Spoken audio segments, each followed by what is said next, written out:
इस वीडियो के माध्यम से वो रहेंगे सामान्य ज्ञान भारतीय इतिहास एवं संस्कृति के बारे में।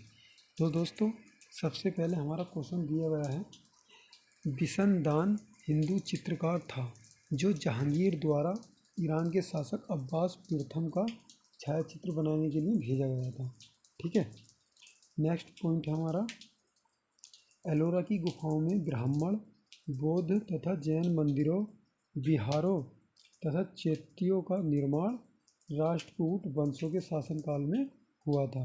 ठीक है। तो इस क्वेश्चनों का जरूर याद कर लेना है। ठीक है, इस तरीके से आपको। तो दोस्तों नेक्स्ट क्वेश्चन है हमारा ये। ठीक है, सीमांत क्षेत्र के वह उग्र निवासी जिन्होंने महमूद गजनवी तथा मोहम्मद गोरी दिनों के ठीक है लिए समस्याएं पैदा की और खोकर कहलाए थे। ठीक है, महमूद गजनवी को सबसे ज़्यादा परेशान जो किया था वो खोखरों ने किया था, क्योंकि महमूद गजनवी और खोखरों में कई बार युद्ध लड़ा गया था। ठीक है, तो इस क्वेश्चन को भी आप याद रखेंगे। नेक्स्ट पॉइंट है हमारा, बहमनी राज्य में सदर ए जहां धार्मिक न्यायिक मामले में का विभाग प्रमुख होता था। ठीक है, जो न्यायिक विभाग होता था बहमनी राज्य में वो सदर ए जहां कहलाता था। ठीक है। तो दोस्तों नेक्स्ट पॉइंट है हमारा ये बलबन आम जनता में अपनी रक्त और लौह नीति के कारण प्रसिद्ध हुआ था। तो दोस्तों जो बलबन राजा था वो आम जनता में अपनी रक्त और लौह नीति के कारण, यानी कि इसके जो नियम थे वो रक्त और लौह के जैसे बिल्कुल कड़े थे। ठीक है, उस नीति के कारण बलबन प्रसिद्ध हुआ था। तो दोस्तों हमारा नेक्स्ट क्वेश्चन है, वासुदेव श्री कृष्ण ने श्रीमद् भागवत गीता में अर्जुन को संबोधित करते हुए अपनी शिक्षा दिया है। ठीक है, जो वासुदेव थे श्री कृष्ण ने श्रीमद् भागवत गीता में जो अर्जुन को संबोधित करते हुए अपनी शिक्षा दी थी। ठीक है। नेक्स्ट पॉइंट है हमारा, मराठा काल में चौथ से आश्रय दूसरे राज्य से लिए जाने वाला कर था। तो दोस्तों मराठा काल में जो था वो चौथ नामक एक कर लिया जाता था। ठीक है, दूसरे राज्यों से। ठीक है, इस क्वेश्चन को भी आप याद रखेंगे। तो दोस्तों नेक्स्ट क्वेश्चन है हमारा, शाहजहां का नाम शासक बनने के पहले खुर्रम था। तो दोस्तों जो शाहजहां था उसका शासक बनने से पहले उसका नाम जो था वो खुर्रम था। ठीक है।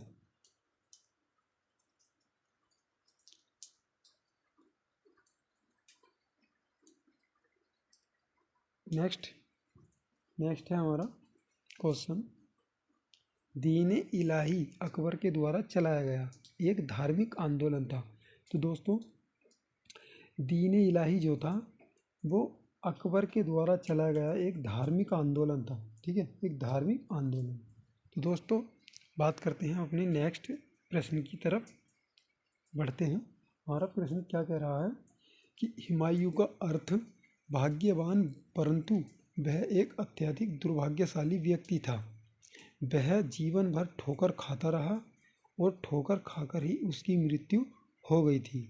यह टिप्पणी स्टेनली लेन पूल द्वारा की गई थी। तो दोस्तों इसका जो सही आंसर हो जाएगा वो स्टेनली, ये ज़्यादा क्वेश्चन आता है। ठीक है, जो हुमायूं था, हुमायूं का अर्थ भाग्यवान होता है। ठीक है, परंतु वह एक अत्यधिक दुर्भाग्यशाली व्यक्ति था जो उसने एक पुस्तकालय बनवाया था। ठीक है, तो उसकी सीढ़ियों से गिरकर इसकी मौत हो गई थी। ठीक है, ये सीढ़ियाँ बना दी हमने, तो उन सीढ़ियों से गिर गए हुए ये जो है यहाँ पर लग गया, तो इसका सिर जो इधर लग गया, इधर लगने के बाद इसकी जो है मृत्यु हो गई। ठीक है, इसका खेल खत्म हो गया। तो दोस्तों नेक्स्ट प्रश्न हमारा क्या कह रहा है, यह फतहात ए आलमगीरी जो इस्लामी कानूनों की संहिता है के लेखक का ईश्वर दास हैं। इसके जो लेखक हैं फतहात ए आलमगीरी के लेखक वो ईश्वर दास थे। ठीक है, जो ईश्वर दास थे। तो दोस्तों नेक्स्ट प्रश्न है हमारा, कुतुबुद्दीन ऐबक की राजधानी लाहौर, ठीक है, उसने विद्वान हसन निज़मी को संरक्षण दिया। उसने 2 मस्जिदें बनवाई। नंबर 1 कुवत उल इस्लाम मस्जिद दिल्ली में, और 2 2.5 दिन का झोंपड़ा, ठीक है, इसने इनका निर्माण कराया था। और 2.5 दिन का झोंपड़ा, 2.5 दिन का झोंपड़ा अजमेर में बनाया था, ठीक है। तो दोस्तों कुतुबुद्दीन ऐबक ने 2 मस्जिदें बनवाई थी। कौन कौन सी? एक तो कुतुब अल इस्लाम मस्जिद दिल्ली में, और एक 2.5 दिन का झोंपड़ा, ठीक है, जो कि अजमेर में स्थित है। भारत में इस्लामी पद्धति पर आधारित पहली मस्जिद कुब्बत उल इस्लाम को माना जाता है, ठीक है। नेक्स्ट प्रश्न है हमारा नेक्स्ट प्रश्न है, मंगोलों का मुकाबला करने के लिए बलबन ने एक सैन्य विभाग को पुनर्गठित किया था। उस विभाग का नाम जो था वो दीवाने आरिज कहलाता था। सॉरी दोस्तों,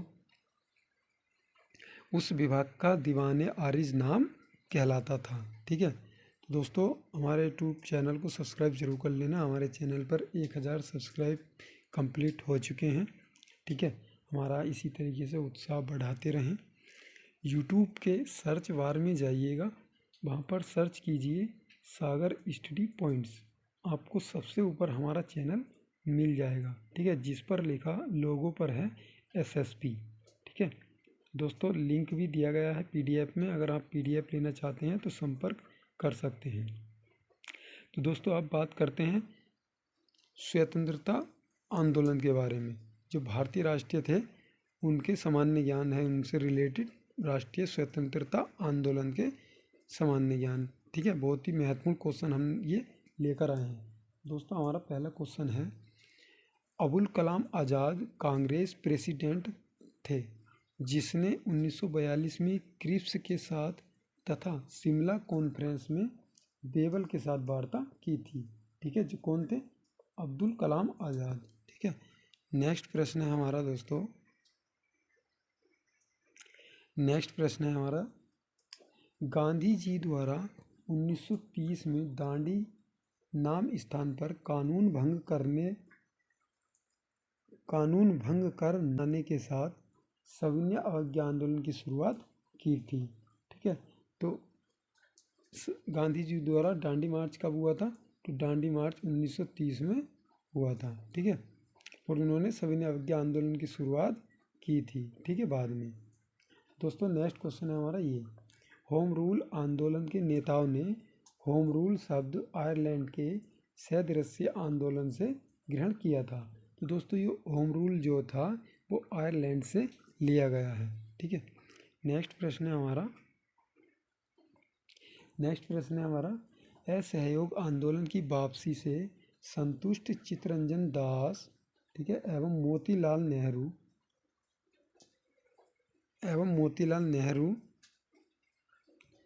नेहरू आदि ने कांग्रेस के गया बिहार में अधिवेशन के दौरान स्वराज पार्टी का गठन किया था, ठीक है। ये बहुत ही महत्वपूर्ण क्वेश्चन हो जाता है। तो असहयोग आंदोलन की वापसी से पहले असंतुष्ट चित्तरंजन दास एवं मोतीलाल नेहरू ने जो है वो कांग्रेस में जो अधिवेशन हुआ था, ठीक है, बिहार में, तो उसके दौरान जो है स्वराज पार्टी की गठन की गई थी।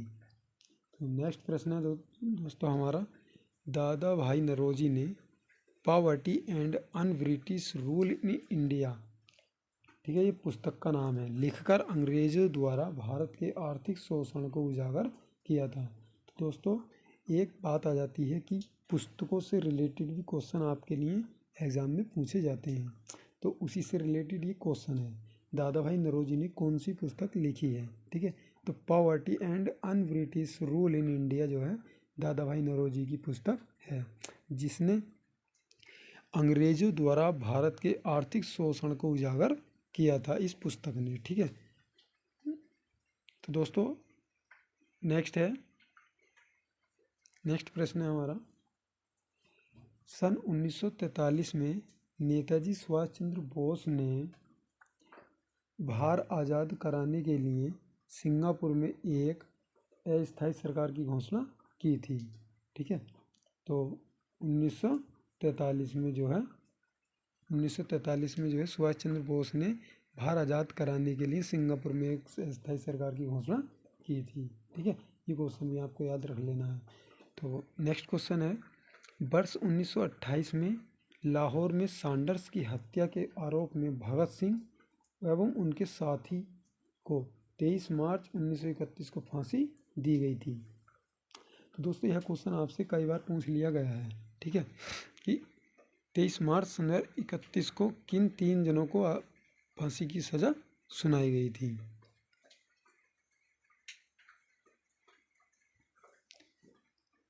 दोस्तों नेक्स्ट क्वेश्चन है हमारा,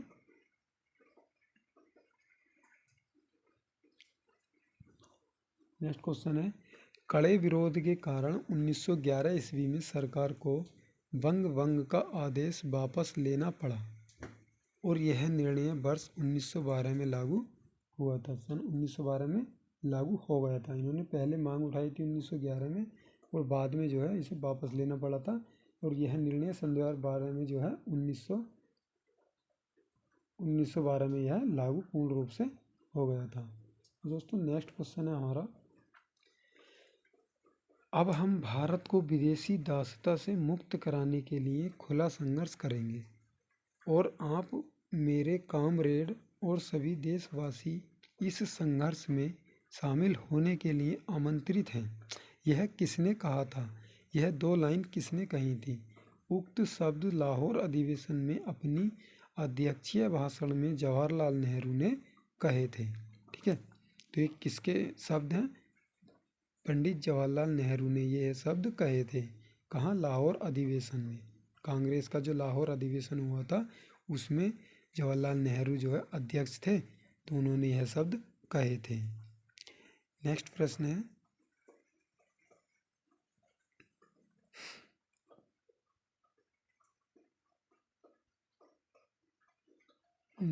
हमारा, ब्रिटिश सरकार द्वारा भारतीयों से परामर्श किए बिना भारत के द्वितीय विश्व युद्ध में भागीदार बना दिए जाने के विरोध में व्यक्तिगत सत्याग्रह रास्ता चुना गया।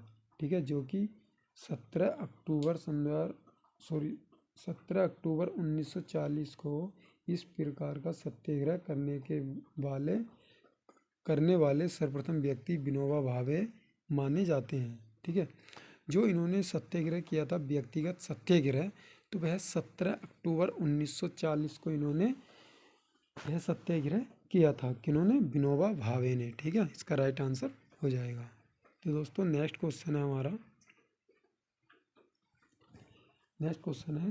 जब सरकारी सेनाओं ने जलियांवाला बाग में एकत्रित निहत्थे लोगों पर गोलियां चलाई तो यह घटना जलियांवाला बाग हत्याकांड 1919 के रूप में सामने आई थी। ठीक है, 1919 के रूप में सामने आई।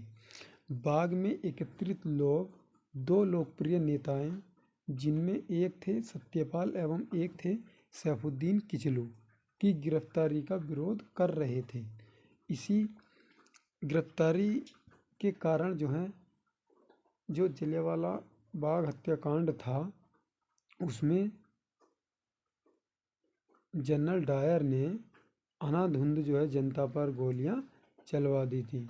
ठीक है, जनता पर गोलियां चलवा दी थी, तो ये जो है व्यक्ति यहाँ पे मरने लगे।